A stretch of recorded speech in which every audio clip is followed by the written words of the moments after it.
A measure of him comes into eternity and he overwhelms eternity, so much so that you don't know the difference between night and day, and you don't know when time elapses anymore.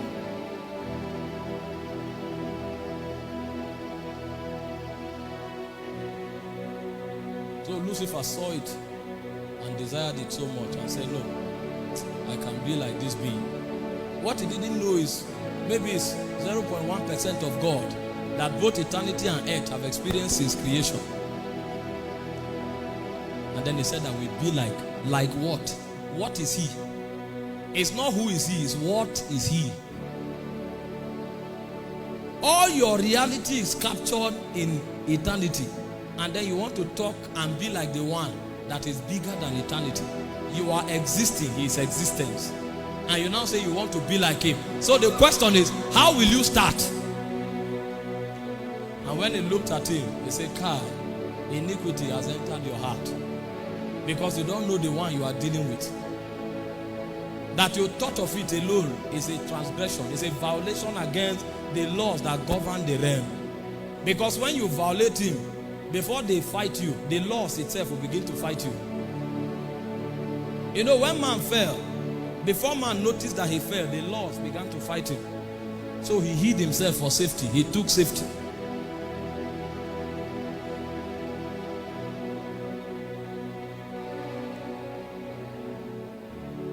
And God decided to bring us into the equation.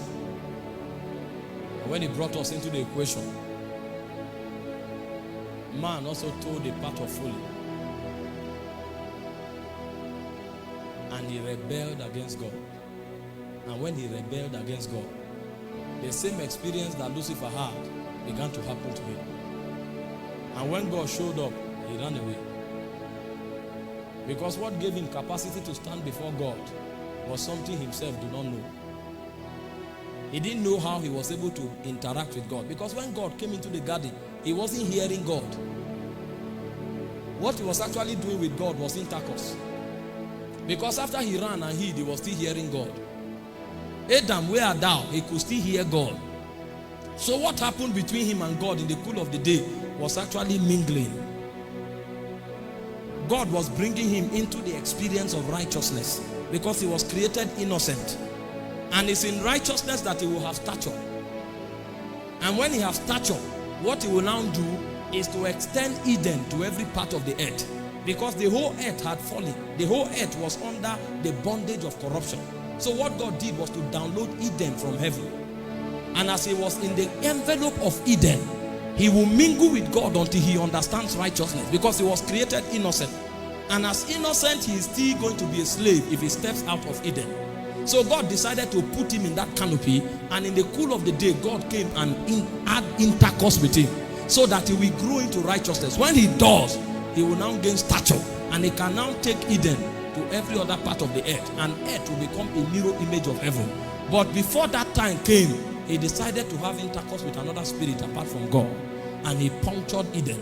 And the devil entered into the systems of this world.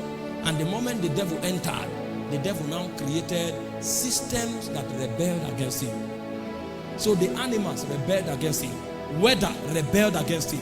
Everything that was factored in the visible universe, the things happening in the earth that he didn't know about in Eden, now joined him in Eden. Death came there, attacks, and all kinds of things came.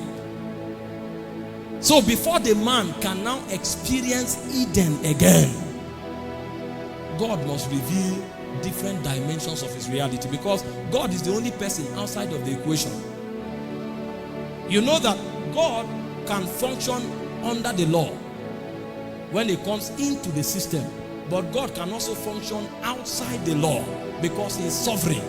So what God does now to give the man advantage is to fetch from his sovereignty and download it into the system where the man is. So you call it intervention.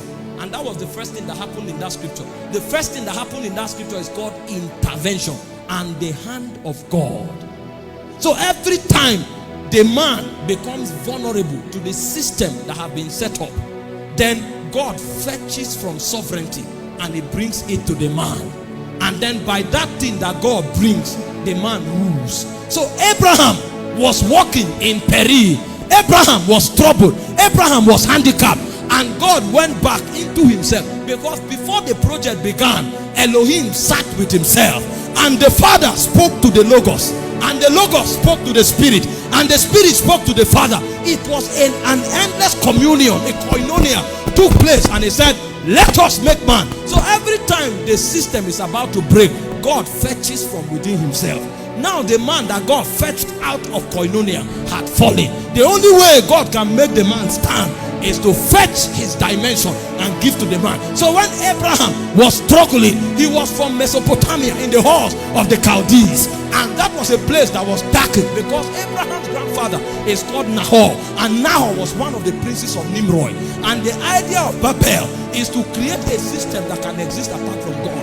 So it was a journey of rebellion, and God wanted to help again. So the first thing he did was he pulled him out of his country, pulled him out of his kindred, put him out of his family. Where God brought Abraham, Abraham became helpless, because his strength was in his connection to his country, to his kindred, and to his family. The moment he made Abraham helpless, he now told Abraham, this system can't help you. The only way you can be helped is the way you came about. Because when you came, what I did was that I traveled again into the bellies of Elohim. That was where I brought you out from. And now that you are in trouble, the only thing I can do now is not to trust in Nimrod. It's not to trust in the land of Shinar. It's not to trust in the house of the Chaldees. It's to come back to me. So God fetched another dimension, and he called it El Shaddai. Because what El Shaddai means, the man doesn't have a country, the man doesn't have a kindred, the man doesn't have a family. You don't know what it means. Because now if you are no longer a citizen of Nigeria, who are you? You are helpless and vulnerable. So God was showing him, your confidence on the system is already corruption. It's called judgment. So what we actually fear is not the devil, it's God we fear.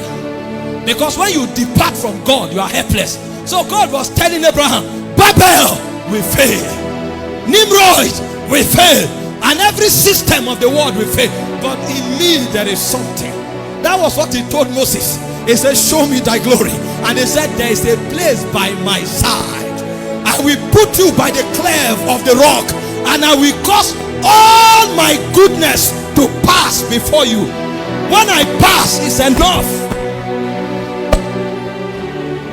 And God took of El Shaddai, and when he gave El Shaddai to Abraham, suddenly him that was barren, him that was impotent, and her that was barren received something. And he said, and Sarah received strength that she should bring forth.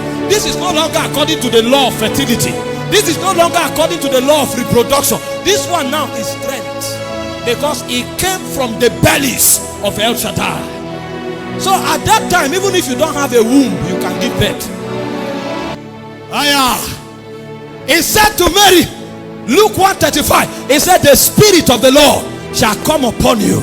The power of the highest shall overshadow you. What is it telling him? You don't necessarily need to have intercourse to be pregnant. You need intercourse when you function by the law of reproduction. But when you function by the law of El Shaddai, intercourse is not necessary. It's called Ebenezer. I don't have an uncle. My father is dead. Everybody around me want to kill me. There is a dimension in Ebenezer. It's called El Shaddai. That's why the righteous is as bold as a lion. That was the first thing that Samuel was invoking, because Samuel knows the one before whom he has to do. So it doesn't matter. He checked Israel's army, he checked the Philistines. There were no match. There were no match. So the only thing to do is to travel back to the one that is outside of the cosmos. Is to travel back to the one that is sovereign, that existed apart from the law. And when he mounted that altar, he said, the hand of God. Something was introduced into the equation. Higher. I told them something. Some of us, they told us that your father, people who succeed in ministry, sometimes they are from 5 generations of ministers. So they have a heritage. Their great-grandfather have labored. Their grandfather have labored. Their father has labored. So they are working in the inheritance. And when I checked, my grandfather was a dark prince. In my house, in the village, They used to come there for oblations. They kill tortoise and eat. And there were altars there. And when I checked my father, he had never spoken in tongues. The only person praying in my house was my mother. And so I knew that the only way to succeed, I don't argue with the heritage thing because it's real, but I also know something outside of the equation. It's called Ebenezer. And so I went to the Lord and I knelt before him because I heard the story of James the Just. His knee was like camel's knee, because when you press on the altar, the way Samuel mounted this stone, you can journey out of time and enter into the bellies of eternity. And when you stand before him, it no longer matters. You can be handicapped, you can be helpless, but you have met Ebenezer. So Moses said, I cannot speak. He said, who created the mouth? You don't need a mouth to speak. Ebenezer.